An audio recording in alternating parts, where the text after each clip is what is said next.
eu não tenho uma alteração no meu batimento cardíaco. Desde as 8h30 da noite até este instante, depois de assistir à exibição na Rede Globo de televisão de um programa de 40 minutos em que foram protagonistas dois apresentadores, William Bonner e Renata Vasconcelos, e um protagonista que estava ali a convite da emissora para compor a sequência das chamadas, entre aspas, entrevistas a que foram submetidos até agora o presidente Bolsonaro, o candidato Ciro Gomes e hoje Luiz Inácio da Silva.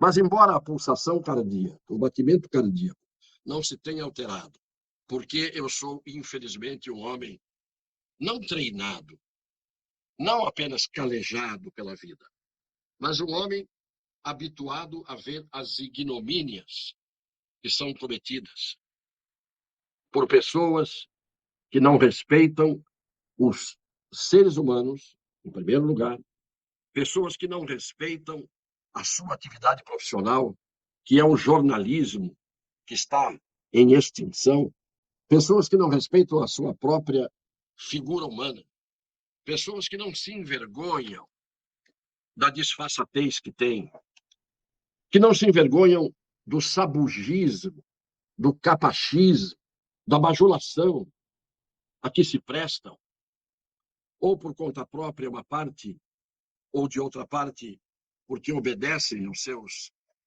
patrões. Eu digo, eu não tive nenhuma alteração, porque diante daquilo que causa engulho, a manifestação que a gente acaba tendo, orgânica, não é do sistema cardiovascular. A manifestação que a gente tem é praticamente de uma sintonia entre o cérebro e o aparelho digestivo. Então, a sensação é de engulho. E engulho significa ânsia de vômito, asco, nojo. E por que vem a sensação do engulho? Porque quando você vê pessoas que muitos idolatram, porque simplesmente aparecem com imagem e voz numa tela de TV ou nas telas das redes sociais, e eu mesmo estou aqui exposto praticamente diariamente diante de tantos, pessoas que têm este privilégio, esta oportunidade, mas antes de tudo, esta responsabilidade, têm que ser dotadas de honestidade moral e de honestidade intelectual. O discurso ético hoje é o discurso daqueles que não conhecem a ética e, se a conhecem, a desprezam, e se a desprezam, não a praticam. Isto é um aleijão moral. O aleijão moral faz com que as pessoas sejam não apenas imorais, sejam amorais. Porque muita gente, eu repito sempre aqui, não percebe que não é o desumano que é o oposto do humano, é o inumano. O inumano é a negação da condição humana. Então, quando a gente diz desonestos morais e desonestos intelectuais, a mim, se alguém me dissesse isso como verdade sentida por alguém, seria a maior injúria que eu poderia receber. O maior agravo que podem me fazer. Nós não podemos, evidentemente, aceitar determinados comportamentos. Há um descompasso absoluto que pseudos jornalistas, que nunca o foram, cometeram ao dar um tratamento absolutamente desigual, e nada é mais conceitual de injustiça, conceito de injustiça é a desigualdade. De onde vem meu engulho? De onde vem a minha náusea? O que se viu hoje, na encenação patética, eram pessoas que cometiam a indignidade de violentar-se a si mesmas publicamente. Tem mais dignidade e mais pudor a stripper que se despe no palco diante dos homens luxuriosos do que esses pseudos jornalistas que deveriam ser alijados da profissão, perderem o título, ainda que continuem no emprego, ainda que continuem a servir aos interesses escusos, próprios e alheios. Não fizeram perguntas, não pressionaram como jornalistas, embora tivessem um acervo, um grande material para colocar diante do, não vou dizer entrevistado, do companheiro que estava ali, deles, que provavelmente tenha ensaiado, inclusive, com eles, todo o repertório que ocorreu, não tiveram a decência de, pelo menos, simular um mínimo, disfarçadamente, de autenticidade, de coerência. Nada. Desavergonhadamente. Descaradamente. Eu estou falando aqui com a insubordinação diante do que estão fazendo com este país. E não é de hoje que a Rede Globo de televisão faz isso. E não é à toa que seus proprietários sejam os dois homens mais bilionários do Brasil, à custa da esperança de tantas crianças, do Criança Esperança, e dos descalabros, e dos narcóticos, e da esterilização da cultura de um povo, e da deformação, e da desinformação, do culto aos desvalores inerentes à condição humana.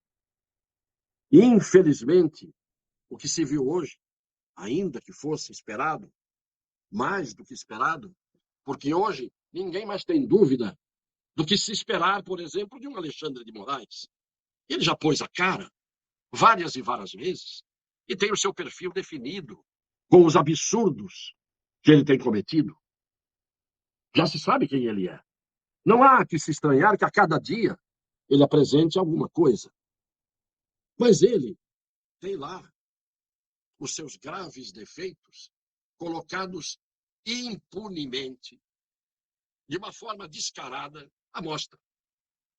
Mas o que se espera de pessoas que falam para milhões e que são apresentadores de um jornal que tem ainda, apesar de ter caído muito, a audiência, o maior número de seguidores de telejornais no Brasil, o que se espera, além de caras e bocas, além de impostação de voz, além de ter uma postura esteticamente elogiável, principalmente pelas pessoas que olham as aparências, muito mais do que o interior e a essência das pessoas, o que se esperava era isso que veio.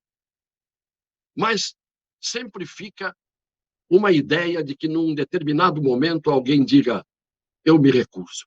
Eu me recuso. Não, eu não vou a esse ponto. Não existe. Não existe o freio. Não existe a inibição. Fizeram hoje uma propaganda em horário gratuito de 40 minutos a um candidato que, tendo os seus telhados de vidro, como de resto todos têm mais ou menos, mas este era um daqueles em que, se a dupla de atores globais quisesse fazer a sério o que deveriam fazer, teriam destruído todas as possibilidades de resposta. Enquanto interrompiam, contestavam, pressionavam, quase que ameaçavam o candidato que era presidente da República, na primeira, ali, também não uma entrevista, mas uma inquisição descabida. E hoje foi o contrário.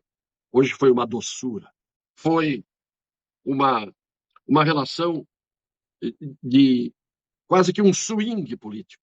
Nós precisávamos, pelo menos, desta reflexão baseada sobre fatos, não sobre suposições, não sobre adivinhações, não sobre interpretações subjetivas. Não há subjetivismo nenhum aqui.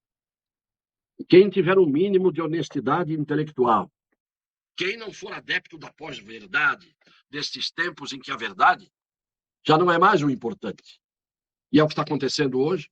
É a pós-modernidade, é a pós-verdade, é o politicamente correto, estas coisas que causam o engulho de que eu estou, evidentemente, tomado nesta noite, e não é só hoje.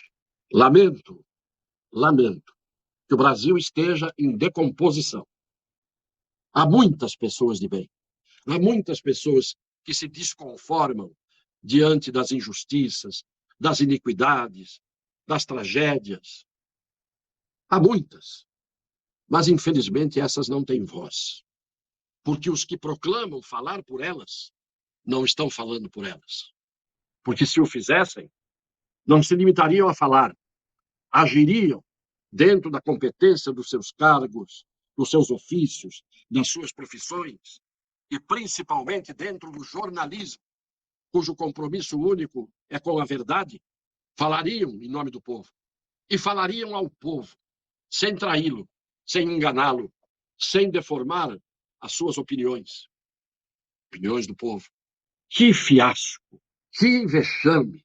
A emudecida Renata, adocicada completamente, não fez jus ao caráter da grande maioria das mulheres do Brasil. E do Bonner, nada a comentar. E quero terminar, não podia deixar de ser, mais uma desonestidade cometida hoje pelo senhor Alexandre de Moraes, quando, ao proibir que todas as pessoas que forem votar já no primeiro turno, em outubro, não podem carregar consigo, tem que deixar na mesa, na mão do mesário, os seus celulares. A argumentação, a justificativa. Primeiro, que pessoas podem ir coagidas para serem obrigadas, na hora de votar, a fotografar o seu voto para mostrar, por exemplo, às milícias que estariam coagindo eleitores. Engraçado que o termo usado foi milícias e excluído o termo crime organizado.